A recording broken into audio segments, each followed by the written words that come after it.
uma edição aqui do curso de Ciência Computacional dos Materiais. E eu vou começar com um comentário sobre a atividade, né, que a gente tem, vocês teriam que estar submetendo até esse fim de semana, e que a ideia foi explorar via cálculo de primeiros princípios, né? Então, se entrarmos no link do GitHub dessa atividade, da atividade 6, então, várias das... a gente fez um crescendo aqui, né? E, na verdade, era para estar capacitando vocês quanto à realização desses cálculos, né? Então, a gente começou com os testes iniciais com molécula isolada do metanol, né? Em seguida, a gente usou um sistema que era periódico, né? E no caso seria o silício, que teria um caráter mais de ligações covalentes, né?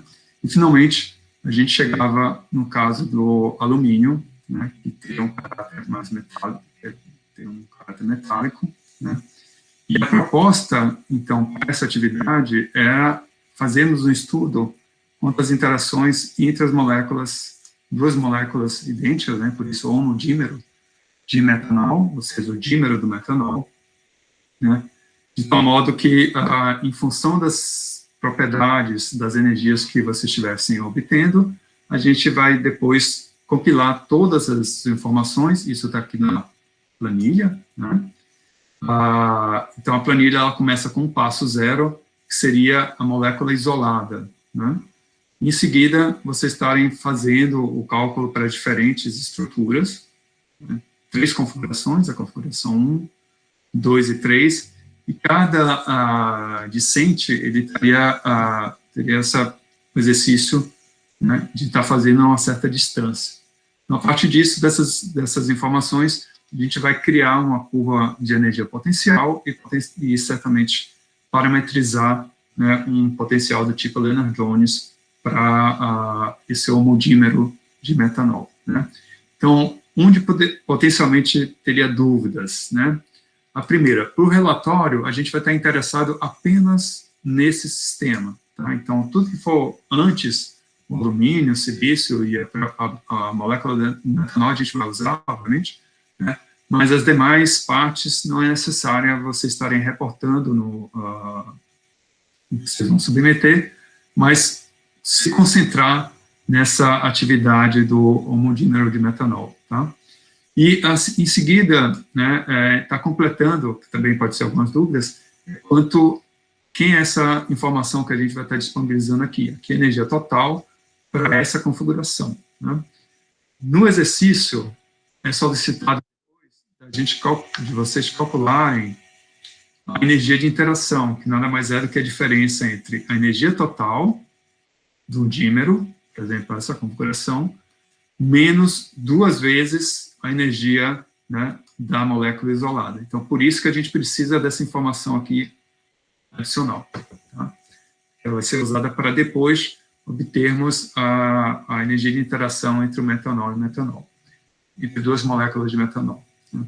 Bom, o que pode ter aparecido em alguns casos é que, a depender do computador, do laptop, do dispositivo que você fizer esse cálculo, né, a memória necessária para estar sendo realizado é maior do que o caso que as condições que nós demos, né, talvez ele ultrapasse a memória que você tem disponível para a máquina virtual. Então, a sugestão que nós demos para várias pessoas que já reportaram esse problema foi de diminuir o tamanho da caixa, né, de tal modo que diminui, assim, o custo computacional, em termos de memória e processamento, mas tem que ser consistente. Então, tudo que for feito aqui, com um determinado volume, a gente tem que fazer a mesma coisa com aquele volume e condições para a molécula isolada, porque aí você pode, sim, estar comparando, né, 2 energias. Então, não adianta nada, eu não gosto de usar o termo, né, maçã com maçã, banana com banana, né?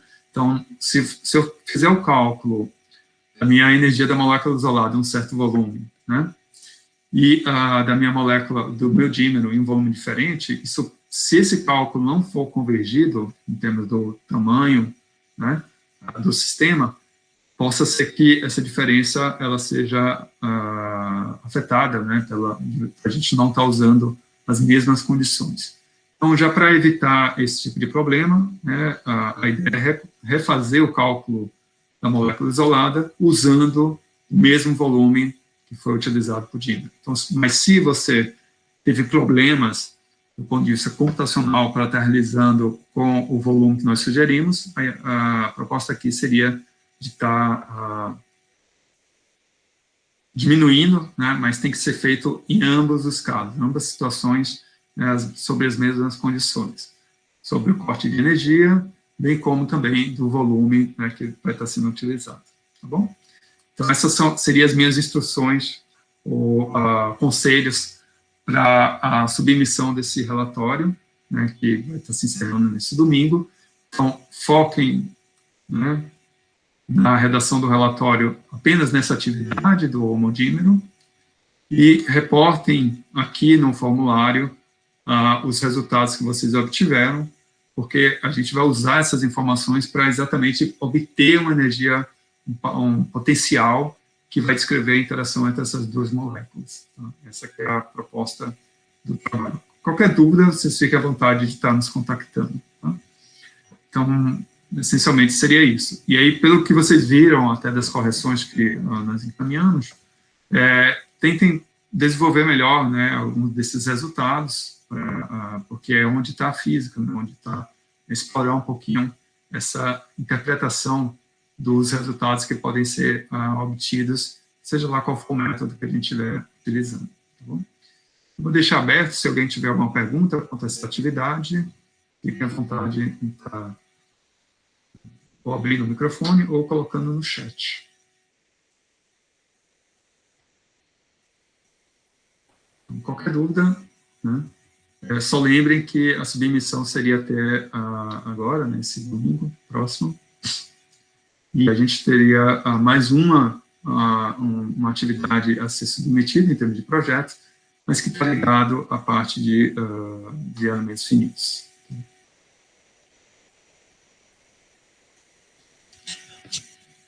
Tudo bem? Aqui sim.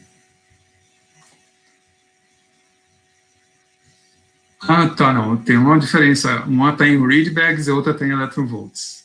Essencialmente, essa é a diferença. Você já pode colocar em ambas, contribuir em ambas colunas, tá? Esse foi o seu questionamento, João? Tá.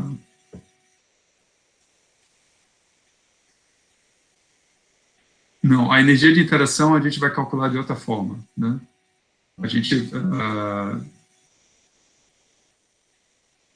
isso, não, mas você pode fazer a Rafaela está questionando sobre o fato de não ter as energias de todos, né?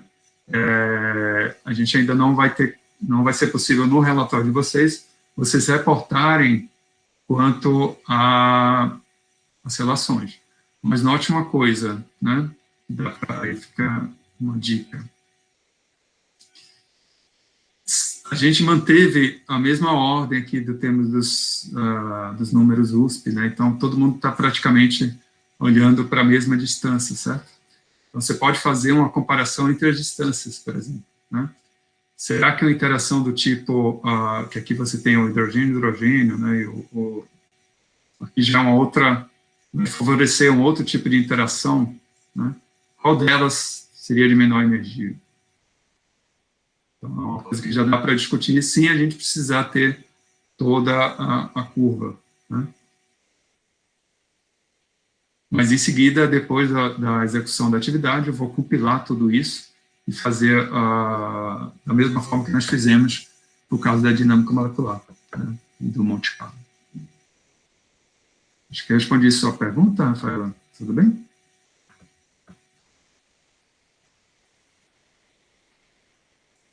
Perfeito. Então, vocês reportem o que vocês obtiveram, né? E vocês podem comentar em relação a esses resultados, porque está todo mundo fazendo com a mesma distância, né? Ou distâncias similares.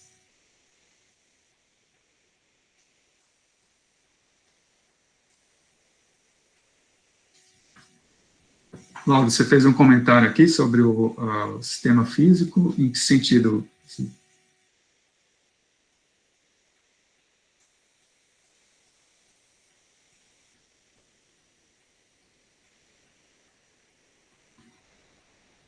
Porque o que a gente está examinando é uma molécula isolada e pegando duas moléculas e trazendo uma em relação à outra.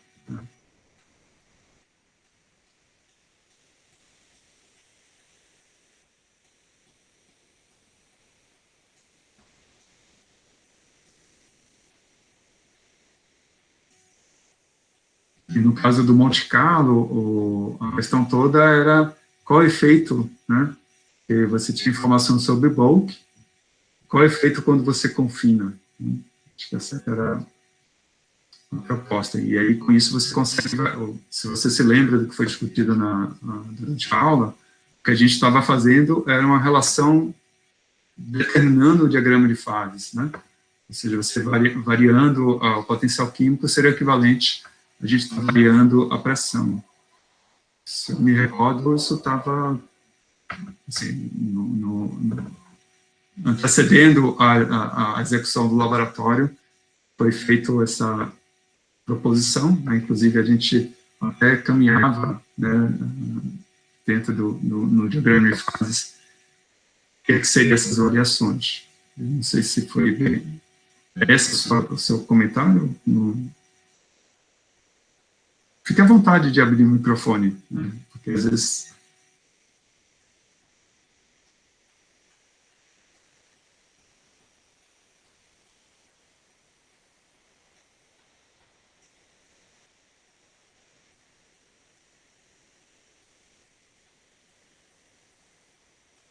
Assim, não, mas no sentido, ali a ideia era que vocês pudessem estar reportando o processo, né?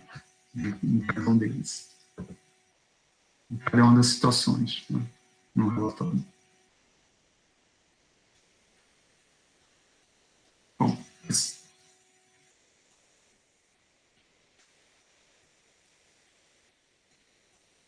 e a discussão geral ficasse... tudo bem, fique à vontade de escrever quando quiser, tá bom? Mas a determinação, né, ela viria de uma forma coletiva. Né? Bom, alguém tem alguma dúvida quanto à atividade a ser entregue? Posso dar sequência aqui? Se aparecer qualquer problema, fique à vontade de estar me contactando, tá? Ao longo aí na execução. Bom, vamos lá. Hoje eu vou começar com a última metodologia que a gente havia programado. Certamente, ciência de simulação computacional dos materiais, ela tem várias outras frentes, né? E seria a introdução a elementos finitos, né? E aqui eu também tive a contribuição da doutora Daniela, do doutor Álvaro Torres, né? Onde nós pensamos, né, em duas aplicações, uma que é mais voltada para o lado, que é mais comum, na verdade, do que a gente espera para elementos finitos, a parte de estruturas, né? Ou seja, ele tem é muito próximo com o que o pessoal da engenharia acaba fazendo. E a segunda, ela estaria mais ligada a uma motivação do ponto de vista físico, porque vai envolver, por exemplo, equações de transferência de calor, né, ou distribuição, né, de concentrações em função de diferentes campos externos que a gente possa estar aplicando. Né? Quem são esses campos externos? Pode ser uma voltagem, pode ser uma diferença de pressão, pode ser uma diferença, um gradiente de temperatura, né? Então, a ideia é dar, pelo menos, um gosto para vocês, né, de dois exemplos, um que é mais comum na engenharia, né, e outro que tem um interesse do ponto de vista da discussão em física. Bom, então, o método de elementos finitos, o que a gente escolheu, eu dividi em três partes, né? Essa primeira parte que eu vou comentar hoje, e muito provavelmente a segunda parte ainda nessa noite, né, é a descrição desses métodos e alguns conceitos fundamentais, né, quanto a eles, né.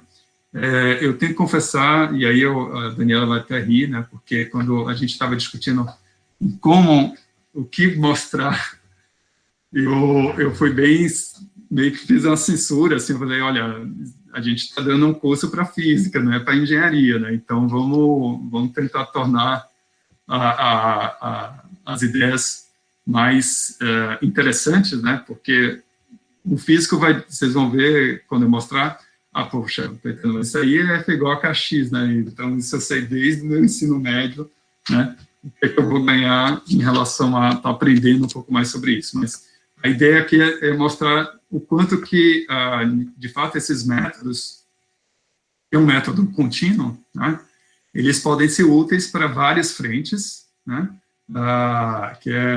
Esses comentários que eu havia feito foi por conta disso, né? Que um dos exemplos que a gente vai estar utilizando, ele é um exemplo clássico na área de materiais, em engenharia, né? Mas que para a gente da física soa muito clássico demais, né? Mas a gente trouxe aqui um saborzinho mais moderno e talvez de fronteira, né? Sobre o que está sendo feito na área. Mas, ao mesmo tempo, né, a gente também trouxe duas aplicações que essas aplicações não foram escolhidas à toa, né? Uma delas, que é a perna protética, que, na verdade, foi uma proposição como um projeto, só que ele tem uma ponta interessante que ela vai permitir fazer uma ponte entre a parte de primeiros princípios, ou seja, obter constantes elásticas e outras propriedades mecânicas desses materiais, e aplicar diretamente no contínuo, né? Então, você faz uma ponte de algo que é mecânica quântica com teoria do contínuo, né, bem em escalas bastante diversas, né, mas que se conversam, né. E a segunda prática, que é a bateria, ela está relacionada com o que nós fizemos na semana passada, que é usar o aprendizado de máquina para obter propriedades de alguns materiais, né, por exemplo, descrever, no caso da bateria, para uma determinada composição, a tensão e uma série de outras propriedades em termos do transporte do lítio, daquele material, né? E a gente vai usar essa informação aqui para carregar, né, e alimentar o nosso modelo de elementos finitos, tá?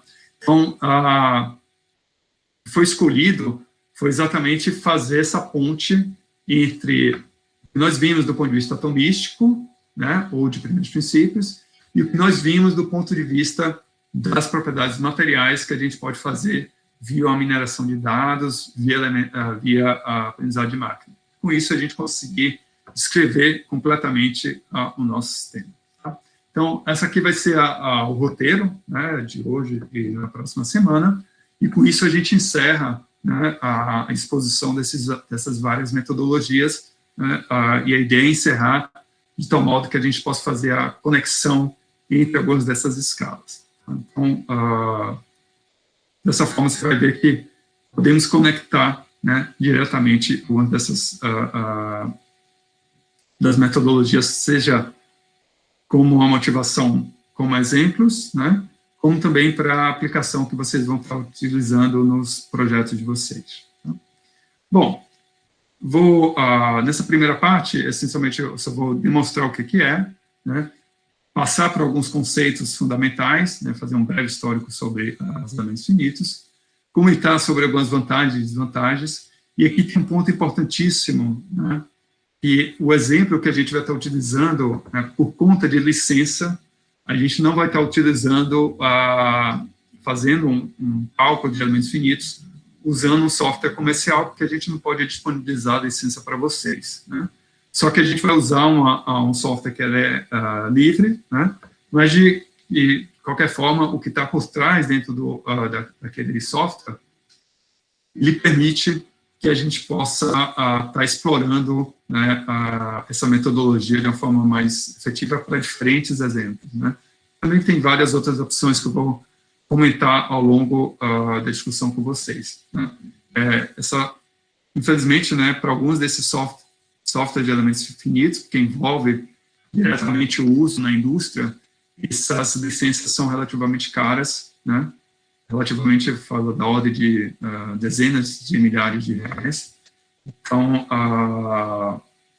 ficaria um pouco prático a gente disponibilizar isso na máquina virtual, né? Mas a gente incluía uma opção, né, que é um software livre. Tá? Bom, então, qual que é a ideia de, no caso de elementos finitos, essencialmente é um método numérico que a gente vai resolver problemas de campo, né? Então, esse é um ponto interessante, que a gente está indo, de fato, né, a ideia do contínuo, né? E esse campo, ele vai depender qual o domínio de seu interesse, né? A gente pode pensar em termos de pressões, como pode pensar em termos de variações, em termos de temperatura, né, ou de concentrações, né? Isso tem várias aplicações, né, tanto a engenharia, ou mesmo do ponto de vista científico, né? Existe um certo, não diria preconceito, mas a gente normalmente associa essas metodologias às engenharias. Entretanto, ultimamente, tem sido muito útil, né, para implementações de algumas das equações de hidrodinâmica, ou mesmo de sistemas complexos, né, para sistemas físicos de nosso interesse. E aqui a ideia é a gente poder resolver situações com diferentes geometrias e diferentes situações, né? Então, o exemplo que é dado, por exemplo, seria o caso do avião, é você verificar quais regiões que você tem uma maior carga sobre ele, né? E aí é um ponto onde você começa a refletir, bom, então se eu preciso diminuir em termos de peso e custo, né? Acho que fazer esses ensaios usando elementos finitos, eles são muito úteis para a gente ter uma melhor ideia do projeto. E aí você pode fazer isso para N situações, N fenômenos, né? Seja para análise de tensão, como é o caso que está mostrado nesse exemplo, se não me engano, a parte de mecânica de fluidos, né, dos fluidos. Então, você pode ver campos de velocidade, ou campos de pressão, quando você tem um fluido passando, por exemplo, um meio poroso, ou se você quiser projetar um navio, né, ou mesmo um avião, né, isso é algo que é essencial em qualquer projeto.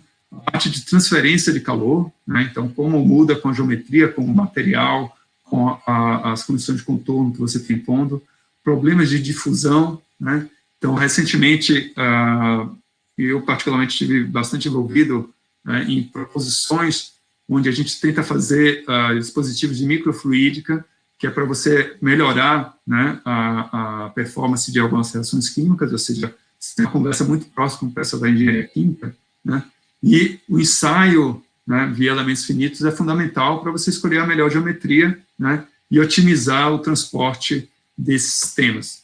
Então, também você pode aplicar para variações em termos de tanto de fusão de átomos e moléculas, mas também, por exemplo, a parte eletrônica, né? Então, você tem uma diversidade de possíveis aplicações aqui. Vibrações, que é mais comum para o pessoal da área, né, da engenharia, mas que recentemente, não sei se vocês tiveram a oportunidade de ver o Física para Todos, que falou sobre os Sirius, né? Uma das principais preocupações que eles tinham quanto à questão das vibrações, e porque tinha rodovia, tem uma série de outros agentes externos, né, que poderiam estar interferindo em termos da dinâmica e fluxo de elétrons no anel, e foram feitos inúmeros ensaios, né, usando elementos finitos para poder ver a melhor disposição, né, e ter um projeto mesmo de engenharia para você minimizar ao máximo vibrações, né. E como estudar campos elétricos e magnéticos, né. Então, um dos grupos que estavam interessados na parte de plasma, né, no tokamak, é algo que, essencialmente, você pode usar, né, a partir dessas informações dentro do contínuo, né, com elementos finitos. Então, você vê que se percorre uma variedade de campos, né, que podem ser bastante úteis para a gente, do ponto de vista da modelagem de materiais e a implicação de uma escolha de um determinado material para aquele sistema, né. Bom, em termos de histórico, né, deixa eu começar por aqui, Ele começa nos anos 40, né, onde você tem as primeiras soluções de tensões, que é considerando o que deveria ser o método de elementos finitos. Né? Eu vou fazer um caso analítico quanto a isso. Né? A partir dos anos 50, né, você você começa a aplicar, né, esses elementos finitos na indústria aeronáutica. Você pode até imaginar por quê, né? Então, para quem não imagina, isso aqui, a gente estava saindo da Segunda Guerra Mundial, entrando na competição, né, na Guerra Fria, e você ajustar mísseis, foguetes e uma série de outros elementos é extremamente importante para a agenda do dia. Né? Continua até hoje. Né? O termo de chamado elemento finito, na verdade, ele foi cunhado nos anos 60, né? E, desde então, tem sido feito várias pesquisas e publicações usando essa metodologia. Vocês vão ver que, do ponto de vista matemático, ainda tem muita coisa em aberto, né, em termos de como impor condições superiores de contorno, como fazer as redes, né? Então, tem assuntos muito interessantes, né, que podem ser desenvolvidos, seja para melhorar a parte computacional, que também é um ponto, né, seja também para implementar outras propriedades ou outros fenômenos físicos, né, usando as ideias por trás de elementos finitos, né, que eu vou discutir daqui a pouco. Então, já nos anos 70, já começa a aparecer os primeiros softwares comerciais, né, o ANSYS e o Abacus, que até hoje são bastante utilizados, e vários deles, eu volto a fazer a relação com a Guerra Fria, né, na verdade era um patrocínio da defesa americana, né, e que acabou depois sendo incorporado na indústria. Né. Então, eles tinham outras motivações, né, para estar desenvolvendo esses softwares, mas que acabou, né, se tornando bastante útil para o desenvolvimento de projetos, principalmente. Né. Então, ela, como eu havia comentado, de alguma forma, era restrita para algumas das áreas, e hoje em dia, mesmo até em nanociências, né, a gente já pode utilizar, fazer essa combinação com elementos finitos. Né. E aí eu vou dar um exemplo bem pessoal, né, da minha relação com elementos finitos. Né. E a primeira vez que eu acho que eu tinha ouvido falar sobre esse método ainda foi durante o meu doutorado lá em Campinas, porque lá eles tinham um grupo muito forte que fazia essa parte de elementos finitos, mas aí, de novo, eu acho que a gente tinha uma certa sensação que era uma metodologia que conversava mais com as engenharias. Né? E aí eu tive a oportunidade, uma certa vez, durante o meu pós-doutoramento, eu fui visitar, né, dentro das atividades que a gente fazia, uma vez por semana, lá tinha o museu do lugar onde eu estava, no MIT, eles faziam palestras na hora do almoço sobre alguns objetos que eles tinham lá, né? E um deles foi essa bicicleta. Né? Então, achei bem sugêneres, porque, na verdade, eles mostravam dois objetos. Um que nesse dia foi a bicicleta, e a outra foi uma coleção que eles tinham de instrumentos de sopro que eles usavam para fazer a seleção dos alunos do MIT, isso em 1860, 1880, por aí. Essencialmente, era como se fosse um apito de cachorro, e eles andavam pela cidade de Boston, né, e quem sentia certa incômodo por conta disso, eles iam lá, conversavam e falavam sobre o Instituto. Né. Mas, para minha surpresa, o outro objeto foi esse objeto aqui, a bicicleta. Né. Bom, o que tem de especial nessa bicicleta? Né? Essa foi a primeira bicicleta que foi feita com uma liga de alumínio e titânio. Né? E aí, com isso, você conseguia reduzir o peso, né, dessa bicicleta pela metade. Né? Hoje em dia, provavelmente, você tenha uma bicicleta desse tipo, né? Mas, para a época, isso aqui, na verdade, foi um projeto de graduação desse senhor, Mark Rosenbauer, isso em 74, né? E um pouco antes, né, antes dele iniciar o projeto de graduação dele, lá no MIT era muito comum ter esse Independent Activity Period, ou seja, era um período de 2 meses no inverno, né, de janeiro a fevereiro, onde se fazia oficinas, como é um curso de verão, só que um pouco mais prolongado, né? E uma das oficinas foi construir quadros de bicicleta usando alumínio, né? Só que, então, ele participou dessa oficina, né? E conversando com o professor Buckley, eles pensaram num projeto de graduação onde a ideia não era usar alumínio, mas usar titânio, né?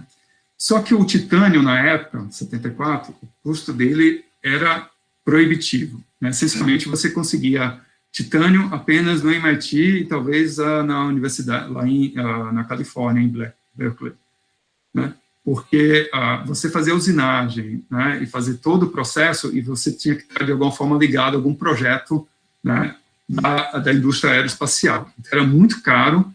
O que ele fazia era coletar o pó da usinagem do pessoal da área aeroespacial e usar, né, isso para preparar a liga, de tal forma a pensar no quadro. Então, ele não tinha material suficiente para todo o quadro da bicicleta.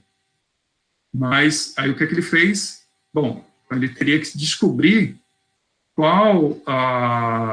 quais pontos, né, você teria a maior pressão. E aí foi feito, ele fez isso, foi a primeira parte do projeto dele, que era fazer na marra, né, e, inclusive usando os primeiros cálculos, foi criar um modelo de elementos finitos, né, do frame do quadro da bicicleta, e foi feito todo um estudo, né, em termos de onde você está aplicando as forças, quais os pontos que você teria que, de fato, melhoraria significativamente a resposta daquele sistema. Então, ele poderia escolher um determinado ponto e colocar aquele material que ele teria, que era bastante caro, né. Bom, então, esse foi a primeira vez que eu tive um contato direto assim, com um projeto de elementos finitos. E que é interessante que nesse museu ele mostra as anotações, né?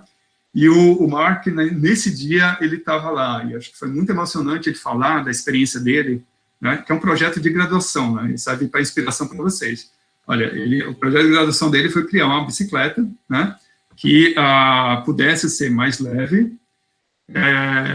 metade, né, do peso do que era uma bicicleta usual na época, e ele começou a participar de várias competições. Então ele não falava nada sobre a estrutura, né, que, em termos de vantagens ou desvantagens, e começou a chamar muita atenção, né, da mídia, porque ele começou a ganhar, né. Chegou um momento que ele falou, bom, não é que ele era o melhor esportista do mundo, era simplesmente que ele tinha uma bicicleta que pesava metade do peso das bicicletas dos demais, né. Então ele foi honesto nesse sentido, mas que eu acho que é um exemplo que mostra quanto é importante, né, a gente poder, em termos de um projeto, ser capaz de pensar e com cálculo simples, vocês vão ver, vocês vão fazer rapidamente. Na época, talvez não fosse tão simples fazer desse jeito, né, em 1974, mas que foi suficiente para ele repensar, né, o design, né, eu vou deixar aqui, por conta do tempo, né, eu vou comentar bem rapidamente, mas em função daquelas ideias, né, que ele obteve por conta do cálculo, né, de elementos finitos, ele soube ser capaz de redesenhar a bicicleta, né, então escolher componentes tubulares com um diâmetro maior, usar rolamentos de precisão vedados, né, que isso ajuda bastante, e tem esse ponto do ajuste de sacrifício, né, que é a escolha da liga, né, e nesse caso ele não poderia ter a liga no sistema inteiro, mas ele escolheu pontos onde você teria a maior estresse, né. Então, com isso, você reduzia bastante o peso, né, pela metade, praticamente, e a bicicleta se tornava mais resistente, né. Então, a partir disso, né, foi daí, de um projeto de graduação, né, que surgiu a bicicleta de titânio, né, mais leve, mais resistente, né, e que foi necessário repensar, né, desde o cálculo até o processo de usinagem desses sistemas, né. Você vê que é algo que é bem interessante. Eu também tive a oportunidade, uma vez, de fazer um projeto similar, né, que junto com um aluno de iniciação científica, na época eu trabalhava na UFABC, o Lucas Ferreira, a gente tem esse hobby que é ser surfista. Faz tempo, na verdade, eu não vou na praia e pego uma onda. Mas era algo que, para mim, sempre foi muito gostoso fazer. E uma das coisas que me incomodava era ter que ficar carregando a prancha, né? Que não é algo que é relativamente grande, então você carrega de um lado para o outro, não é muito prático. E o que a nossa ideia foi fazer algo similar, que era tentar, né, isso aqui foi algo que já tinha sido feito assim, tinha sido trabalhado, mas não foi montado ainda, que foi criar uma prancha que ela, de alguma forma, fosse desmontável, né? Mas, para isso, né, tem um ponto principal, que é esse eixo aqui, né? Então, pode ser perigoso, para quem já fez surfou, né, e quebrou uma prancha, né, é uma experiência que não é muito agradável, ainda mais se você acaba sofrendo, né, com o impacto. E pode ser meio perigoso. Então, o nosso ponto foi fazer um estudo, né, usando elementos finitos, que a gente ia explorando diferentes formas das geometrias da prancha, né, bem como qual seria a estrutura que teria que ser feita de tal modo que ela pudesse ser desmontável, né, e pudesse ser carregada de um lado para o outro. Obviamente, do ponto de vista competitivo, não é a melhor, né, o ideal é que ela, isso você pode até provar para elementos finitos que ela tem que ser distribuída pelo sistema inteiro, né? Então, ela ser desmontável não se torna competitiva do ponto de vista de surf, mas ela pode se tornar prática se você tem que ficar carregando esse sistema de um lado para o outro, né? Ainda mais eu que tive que pegar um ônibus, né, para ir para a praia. Então, essencialmente, essa foi uma motivação, e que a gente acabou usando elementos finitos para explorar, né, esses efeitos, tanto dos materiais, como também da geometria, né? Então, isso vai percorrendo várias situações. Acho que a beleza desse método, ela vai estar um pouco também de você estar explorando situações do cotidiano, né, que de fato é algo que a gente vai tentar fazer aqui. Tá? Então, fica como a inspiração, né, esses dois exemplos. Acho que o primeiro é um projeto de graduação que vira a bicicleta de titânio, que é o que a gente usa todo dia, né? Foi um projeto de graduação.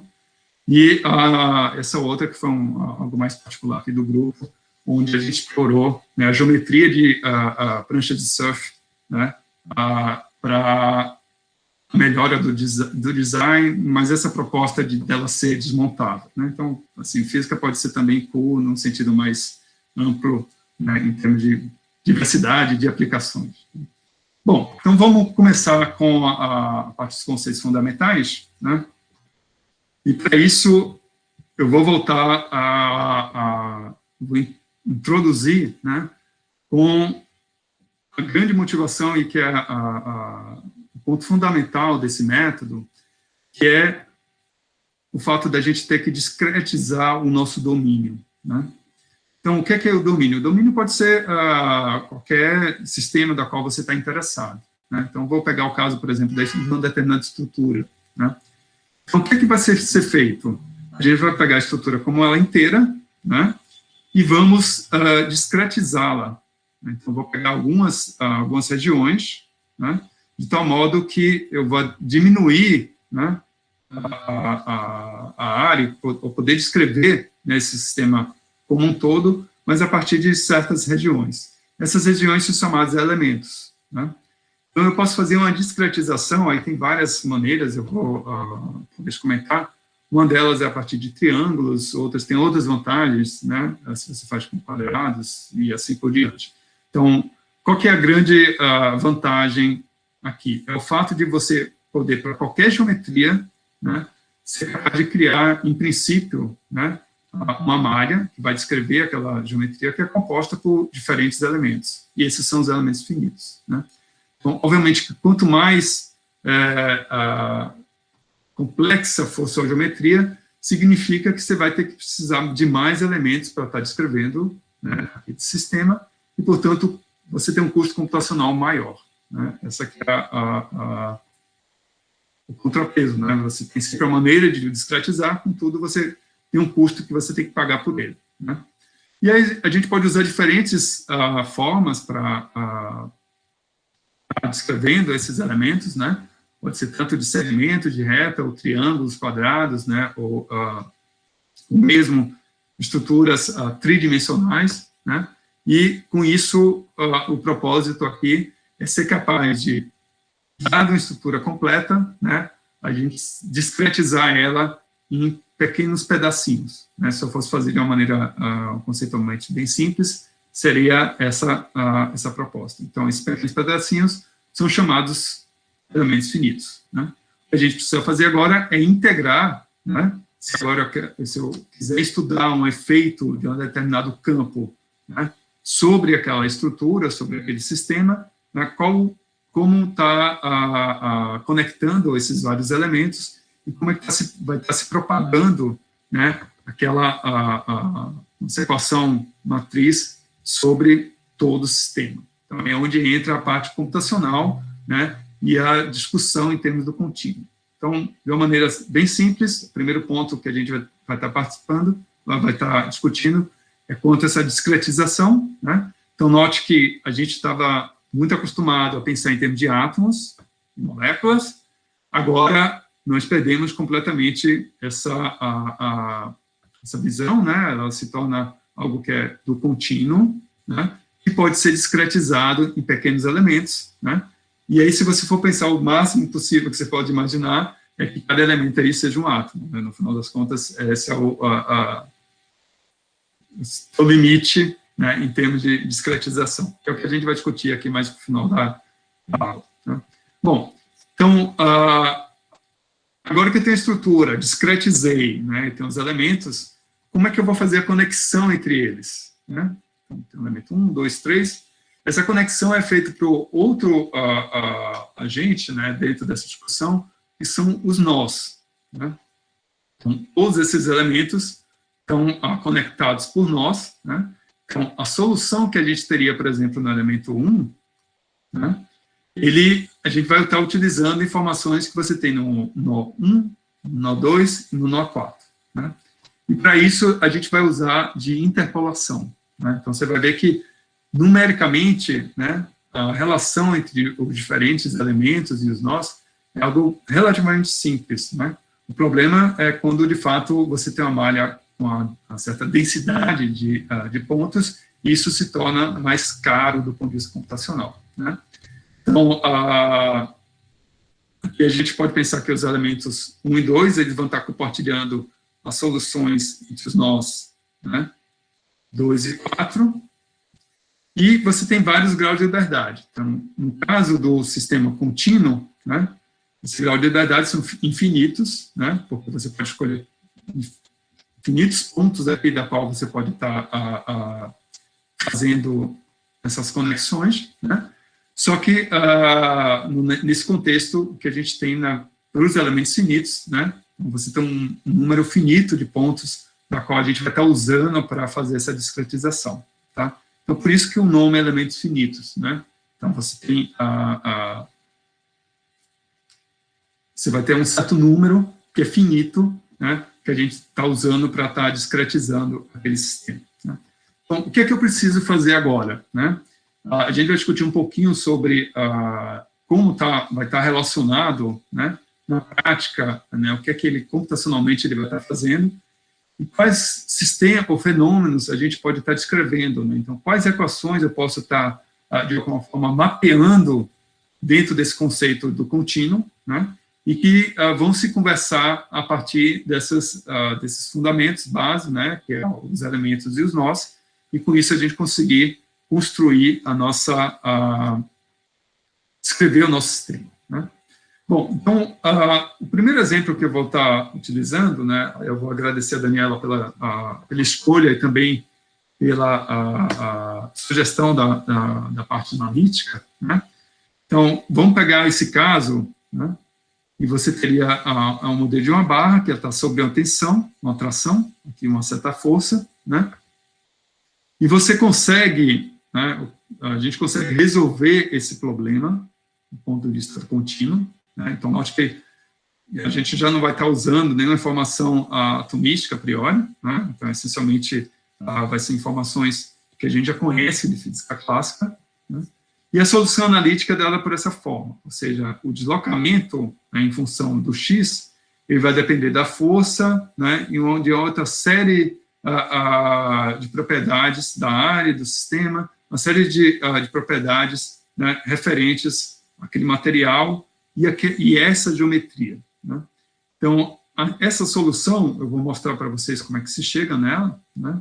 Então, ela pode, logo em seguida, né, mas vamos pegar o caso, se eu quisesse fazer, por exemplo, discretizar, né, esse modelo. Então, eu poderia discretizar de tal forma que, ao invés de pegar uma figura, um trapézio, né, eu posso pegar, por exemplo, um retângulo, né, e eu posso resolver isso, né, também de forma analítica, né, e a solução que a gente teria é uma solução aproximada. Então, eu transformar toda essa minha geometria, né, num retângulo, né, a gente chega num certo resultado, aqui até dá para você ver o efeito que seria quão longe a gente estaria, né, mas se eu quisesse agora discretizar ainda mais, né, esse sistema em diferentes elementos, né, por exemplo, pegasse vários retângulozinhos, né, cada vez de um determinado tamanho, e dessa forma recuperar um pouco da forma recuperar a forma mais próxima do que a gente teria do ponto de vista macroscópico real, né, a gente teria uma solução que aqui vai ser a solução que eu já vou estar dando aqui a resposta para vocês, né, do ponto de vista numérico, né. Então, o que vai ter que ser feito é resolver numericamente esse conjunto de equações, né? Então, como são um conjunto de equações lineares, isso é relativamente fácil de estar sendo resolvido, né? E eu vou mostrar já a solução. A gente nota que essa solução discretizada, né, mesmo você usando esses elementos como se fosse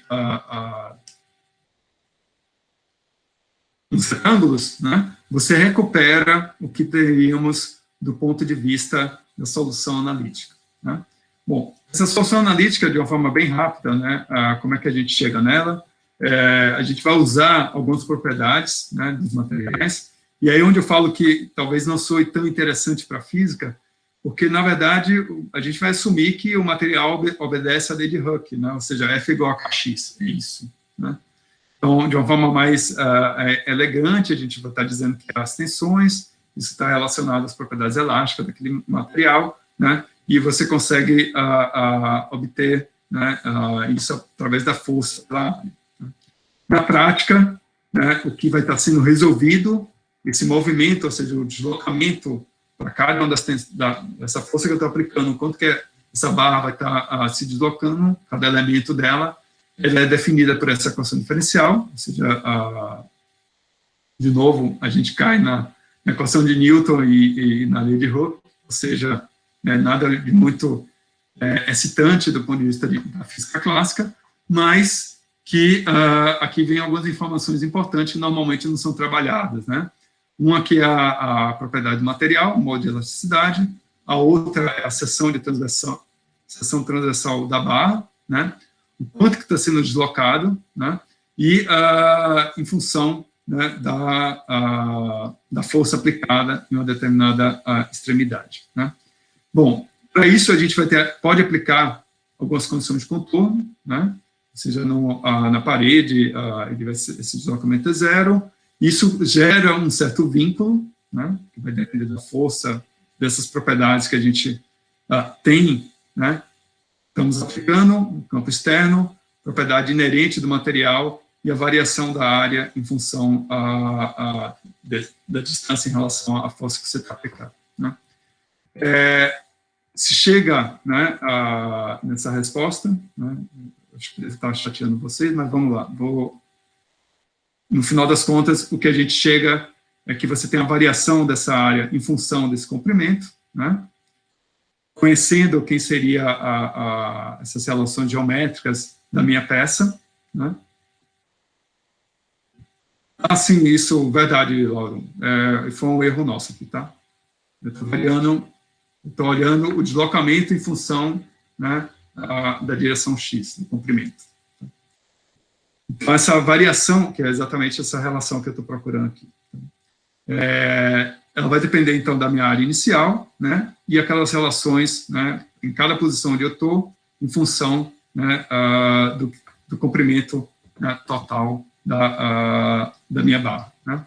Bom, o que importa no final é que a gente chega nessa relação, você integrando, essa é aquela solução analítica. Então, note, se eu conheço quem é as equações, no caso aqui, né, a Lady Hook, que está descrevendo a minha barra, e sei quem é a força e conheço as propriedades inerentes daquele material, eu consigo resolver o caso, né, daquela geometria. Né.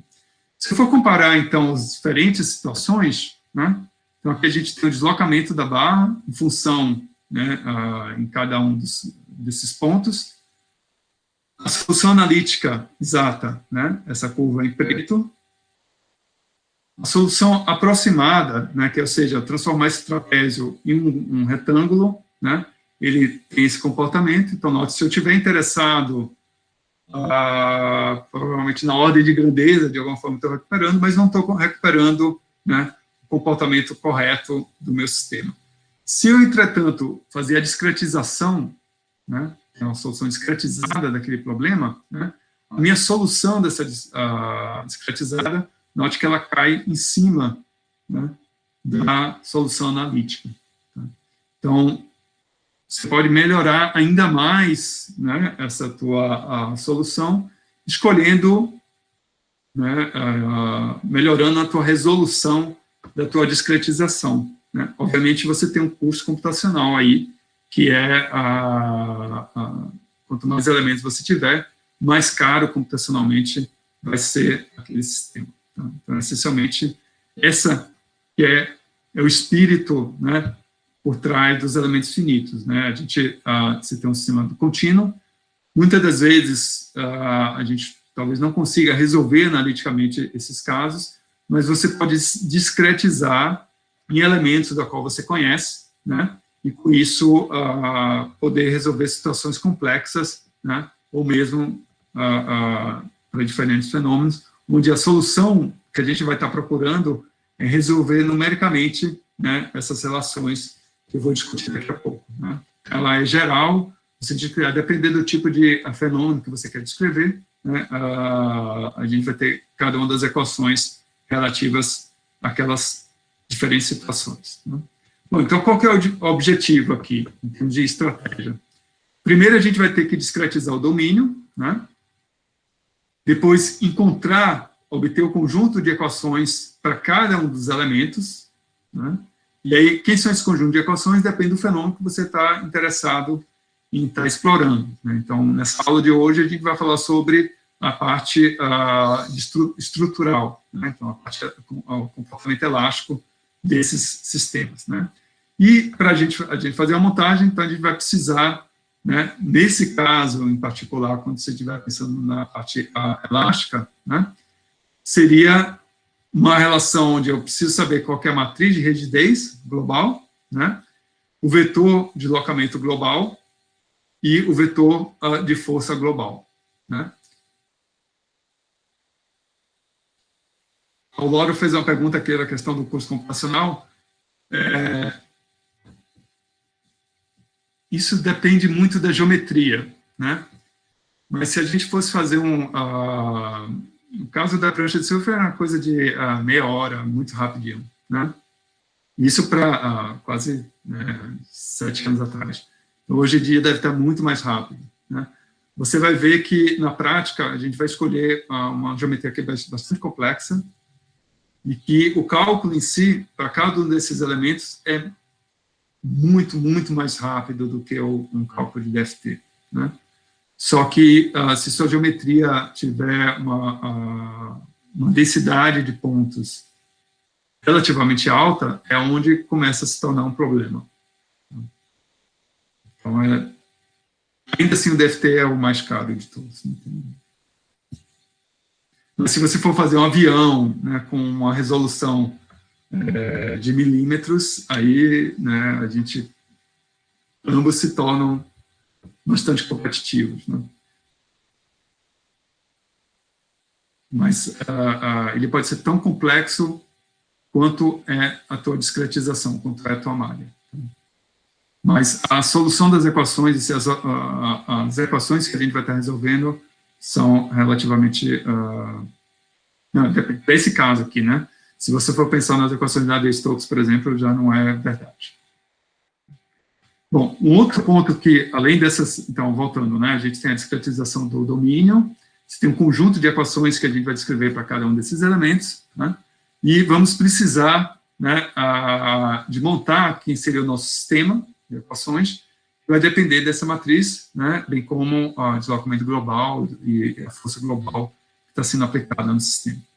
Obviamente, a gente precisa incluir as condições de contorno, né, que isso é um problema super interessante, né, do ponto de vista, até atualmente, porque para algumas situações você tem que repensar como é que as condições de contorno, como incluir as condições de contorno no sistema, que pode gerar questões de problemas numéricos, né, de convergência, né, e agora vem a questão mais computacional, que é resolver esse sistema de equações para cada deslocamento nodal, ou seja, em cada ponto, né, a cada nodo do meu sistema, eu vou estar resolvendo aquele conjunto de equações, né, e com isso a gente ser capaz de obter, por exemplo, a tensão, deformação e uma série de outras propriedades físicas de interesse.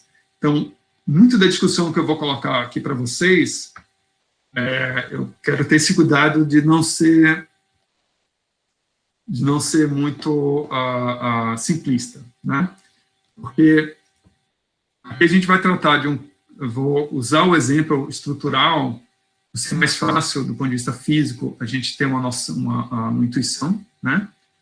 Mas você pode tornar essas equações tão complexas quanto vocês queiram, né? E aí vai entrar, e esse curso computacional também ele vai crescer em termos dessa complexidade. Então, o Lauro fez um comentário aqui sobre essa nossa...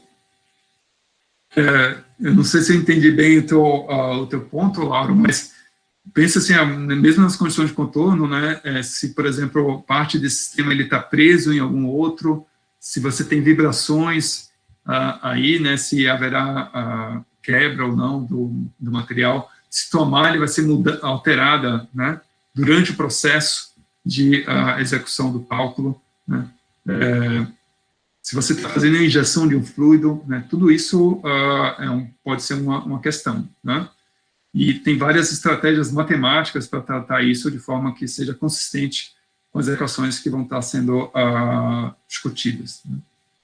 Bom, então, de uma forma geral, né, o que a gente vai ter como uma solução numérica, a gente vai procurar resolver situações desse tipo, né, que você pode imaginar que vai ser algo que está ligado à propriedade, uma determinada propriedade do meu material, do meu sistema, né, como o comportamento que a gente quer observar, dada uma força externa ou algo que um campo externo que você está aplicando sobre aquele sistema, né?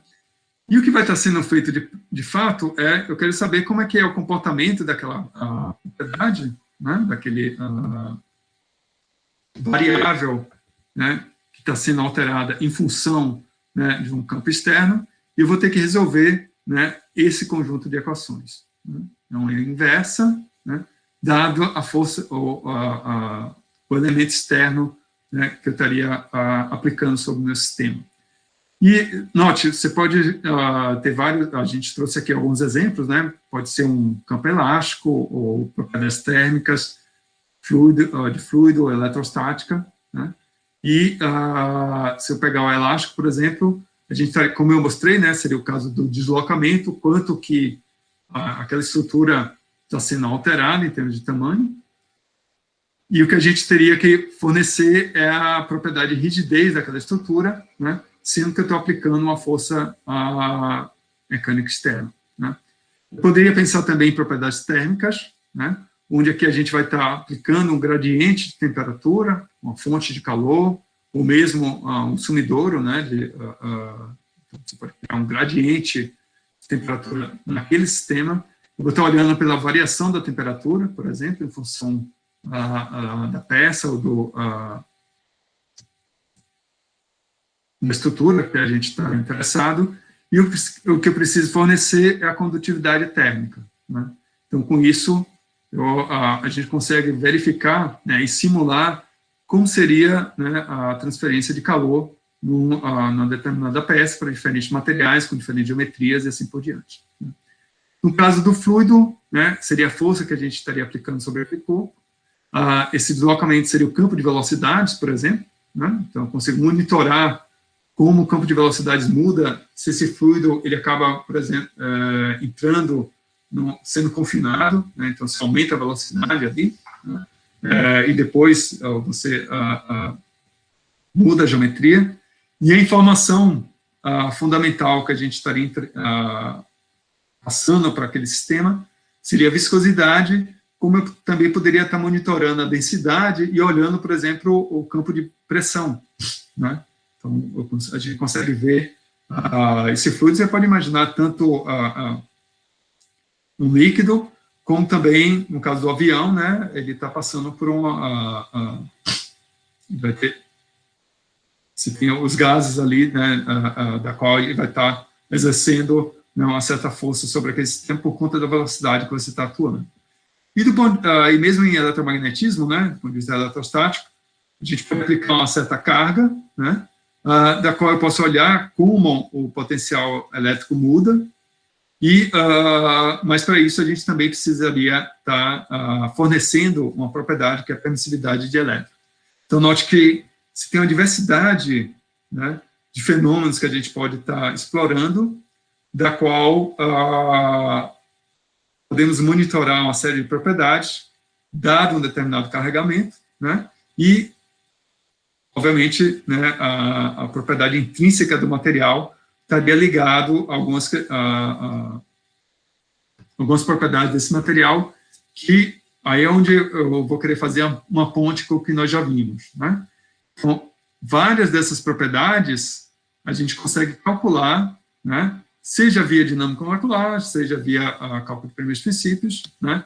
Então, a propriedade de rigidez, você calcula as constantes elásticas, a condutividade você pode obter via dinâmica molecular, né, usando autocorrelações, né? A viscosidade, né, foi algo que vocês já fizeram, né? E a permissividade elétrica também, né, é uma resposta que a gente pode obter via cálculo de primeiros princípios. Então, com isso, a gente consegue fazer uma ponte entre uma escala nano, micro, né, com a escala macroscópica, né, que são objetos reais do nosso cotidiano, como também a gente pode levar para situações mais em escalas menores, né? Então, na prática, vai ser, a gente vai pegar dois exemplos, um que vai ser o exemplo de propriedades elásticas, né, e o outro vai estar ligado, né, à distribuição, né, de velocidades, na verdade, quando você tem um gradiente, né, de difusão de íons numa bateria, tá? Então, alguns métodos existem, né, para a gente estar obtendo essas equações. O primeiro é o método direto, certamente ele vai estar, o problema aqui é que ele vai estar restrito a problemas de 1D, né? Então, mas é importante para fazer os testes e validações. E um método de energia, né, que aí vai entrar, a gente vai entrar em mais detalhes quando estivermos fazendo as práticas, né? Então, o princípio de trabalho virtuais e mesmo a minimização da energia potencial do sistema. Então, note que agora essa energia potencial já não está tratando do ponto de vista atomístico, mas é geral, uma descrição mais contínua, né? Tem um método de resíduos ponderados, que é bastante utilizado, o pessoal na engenharia, que é o método, por exemplo, de Galerkin, que ele mereceria, acho que pelo menos uma ou duas semanas para descrever esses métodos, a portaria desses métodos, mas só para vocês terem a ideia que é possível, né, tem várias estratégias para estar se obtendo essas equações, né, a descrição, né, usando elementos finitos. Então, o que a gente vai fazer aqui é algo bem, meio que usando a metodologia do direta, para poder ser capaz de emular dentro dos códigos computacionais, né, algumas dessas descrições. E eu vou pegar um caso o mais simples possível, imaginável, né, e até também eu fiquei brincando com a Daniela, porque, poxa, vou tentar como motivá-los usando o nosso velho conhecido oscilador harmônico, né, ou melhor, elemento, a massa-mola, né, que é tudo que o físico sabe fazer, né, essencialmente cai num problema de massa-mola, né, e aqui eu vou usar isso como exemplo para a gente entender, né, como fazer, usando, por exemplo, o método direto, como encontrar as equações, né, que vão ser usadas para descrever esse meu sistema, né. Então, essencialmente, o que a gente tem aqui, a gente vai ter um elemento que é constituído por ele é constituído por esses dois nós, nó 1 e o nó 2, né? Esses dois nós estão ligados, né, por uma mola, que tem uma constante de mola que é conhecida, né? E a gente vai aplicar uma força F1, né, e uma força F2, e a gente quer saber como é que é o deslocamento devido a F1, né, e qual é o deslocamento devido a F2. Tá?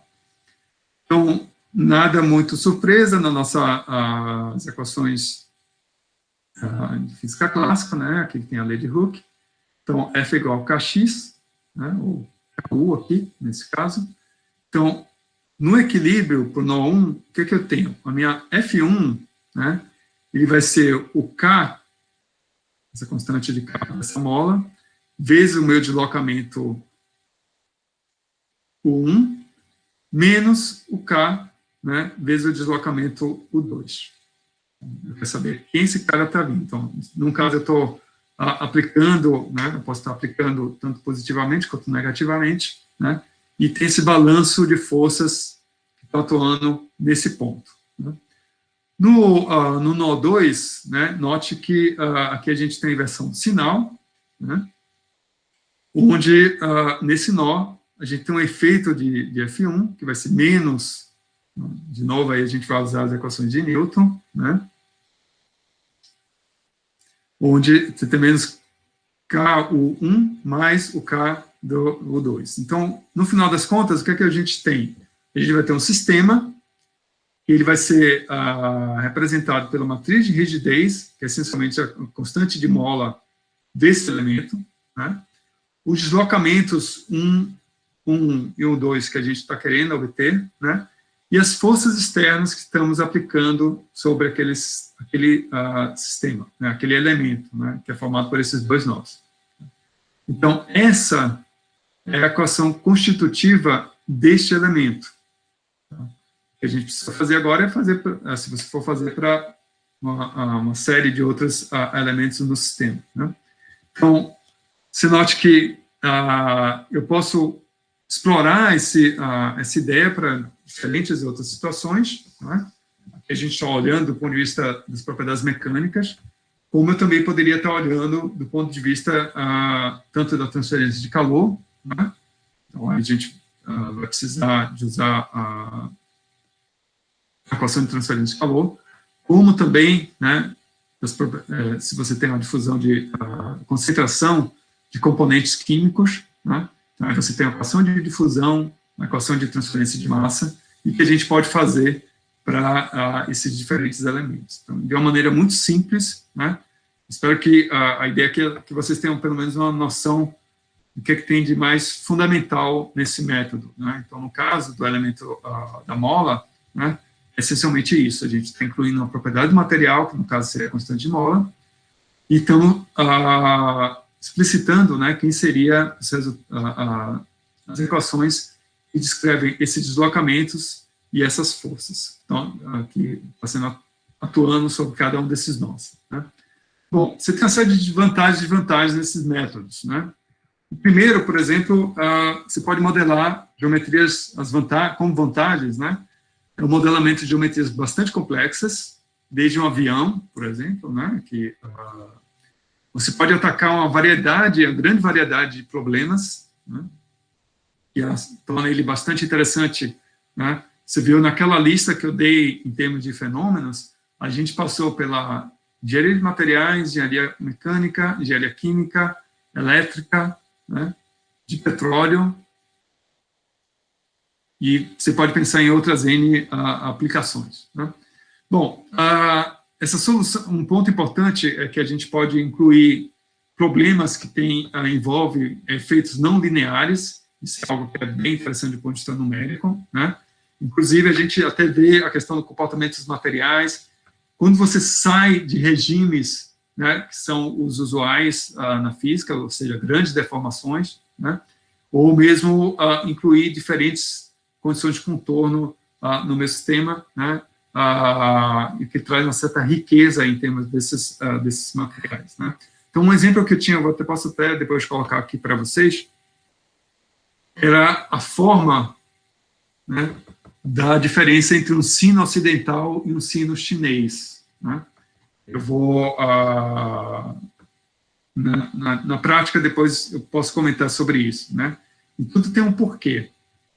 E usando elementos finitos, por exemplo, a gente consegue, de fato, entender por que os chineses escolheram tal opção, talvez seja até melhor do que o que nós temos hoje em dia, do ponto de vista ocidental, obviamente.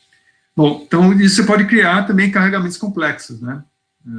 Você pode colocar e integrar diferentes situações, ou seja, no momento que você tem um gradiente de temperatura, aplicar uma certa força, e com isso você está descrevendo, né, situações de interesse complexas, né, mas que do ponto de vista da física mais fundamental, né, você reduziu aquilo lá a elementos da qual a gente conhece e tem um controle, né, mas a integração de todos esses elementos é que faz, né, essa metodologia interessante do ponto de vista numérico, né, de física. Contudo, certamente a gente tem algumas desvantagens. A primeira que são soluções aproximadas, né, então a gente não chega na solução analítica, né.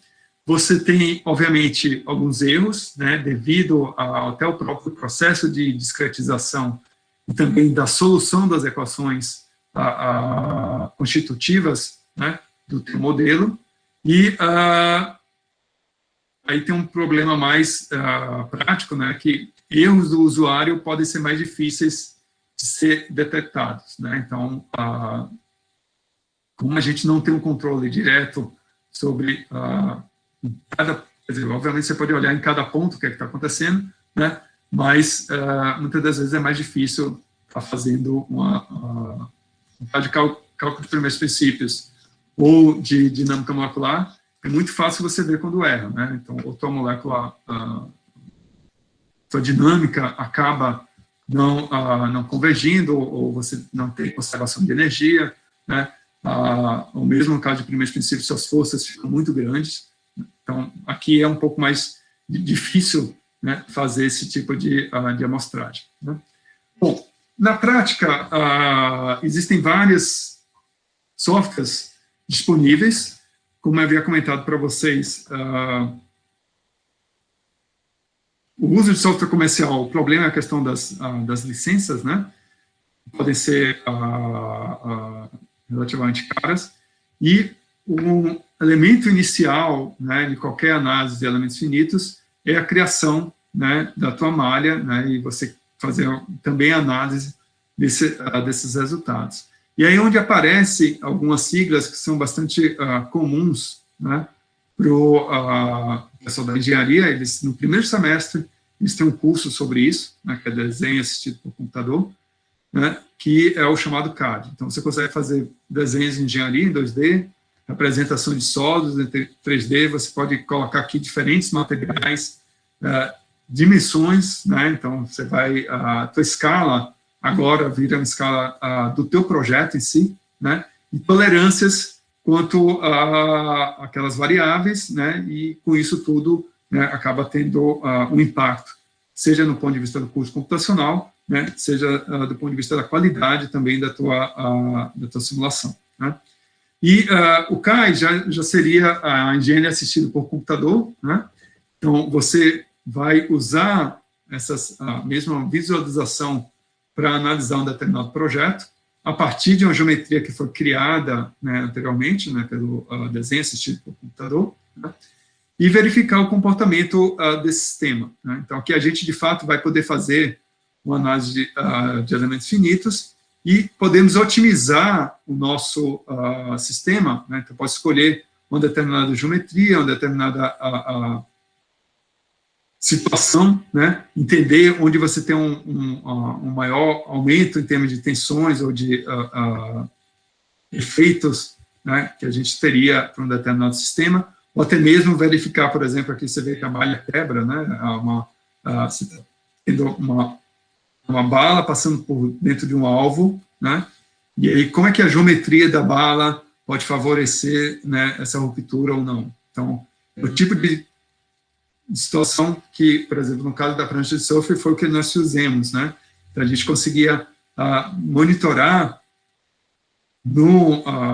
se você conseguia simular, né, o que seria um ambiente, né, um determinado fluido, e ver, de fato, em quais os pontos, né, haveria, e simular como se fosse uma pessoa em cima da prancha, né, e simular quais situações, né, você teria maior carga. Então, seriam os pontos no projeto onde a gente teria que reforçar a estrutura, né, e foi essencial para fazer essa escolha em termos da montagem, desmontagem, né, daquela proposta. Então, ela auxilia bastante nessa tomada de decisões, né.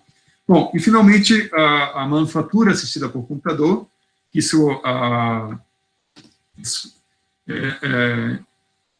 eu acho que é impressionante o quanto que evoluiu, né, esse tipo de tecnologia, que essencialmente, né, e aí você vai ver que conversa bastante com a parte de impressora 3D, né, e tem todo esse processo, onde você essencialmente pode projetar o que seria aquela peça, né, e a partir desse projeto, né, a gente usar as máquinas para, de fato, manufaturar nesse projeto. Então, no processo que você tem um modelo, né, ele pode tanto estar removendo ou colocando material, né, você pode escolher qual a ferramenta que você vai estar realizando, e automaticamente é feita a usinagem. Então, tem todo esse processo de manufatura, né, eu acho que ele tem uma conversa muito próxima com a engenharia, mas que para a gente, na física, também é interessante, né, de ver cada uma dessas partes do projeto, né, o CAD, o CAI e o CAM, como escolher, né, e otimizar os nossos projetos de acordo com ensaios que podem ser realizados via elementos finitos, né. Bom, procedimento, né, essencialmente ele segue, né, essa lógica. O primeiro, isso é uma ação do usuário, então a gente vai fazer o pré-processamento, né, criar esse desenho, construir o nosso modelo de elementos finitos. E aqui, o que significa construir esse modelo? É definir as propriedades, selecionar o tipo de análise, o tipo de elemento, aplicar as condições de contorno, né, aplicar os carregamentos e, finalmente, discretizar o nosso domínio, né.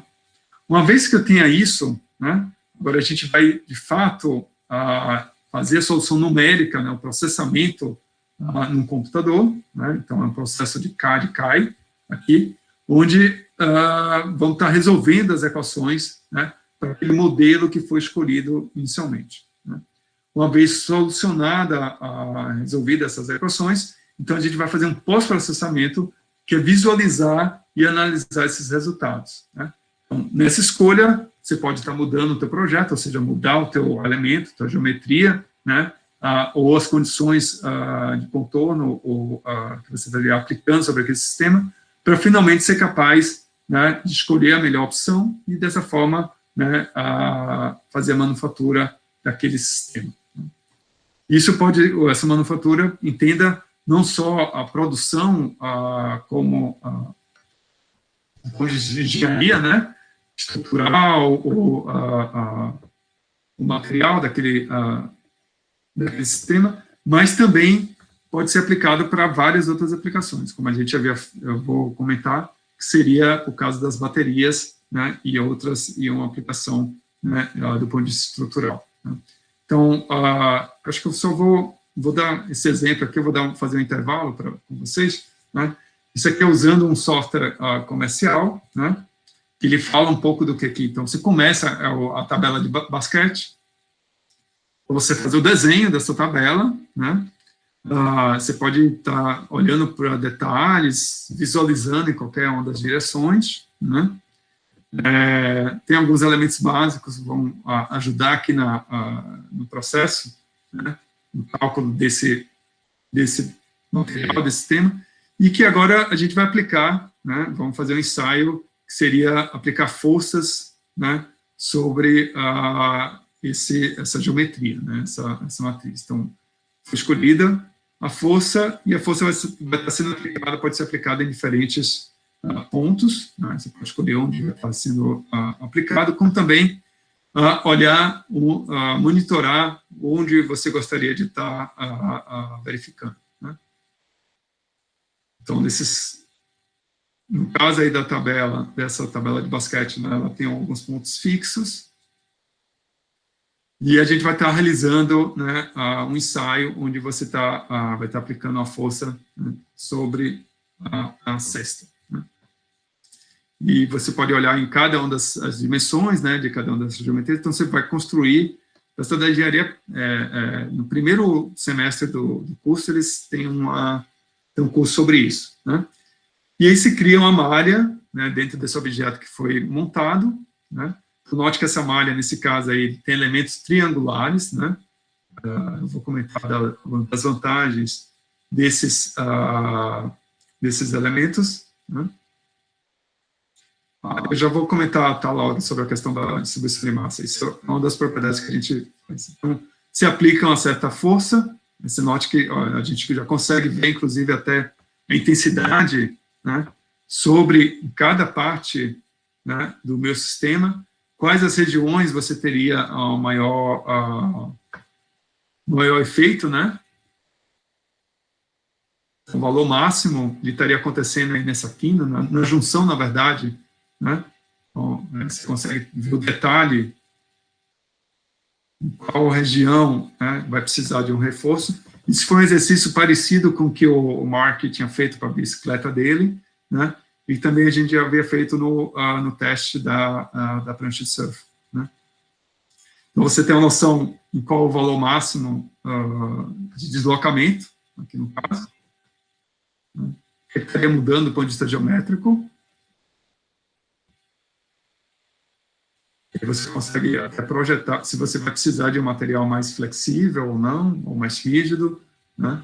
De acordo com esses ensaios, né? E acho que isso, né? Então, essencialmente, você vê que com um determinado desenho, a gente discretiza, né? E pode aplicar condições externas sobre ele, né? Vou fazer um intervalo aqui, de 5 minutos. Se alguém tiver alguma dúvida, vou parar aqui a gravação. Se alguém tiver alguma dúvida, ou das discussões, ou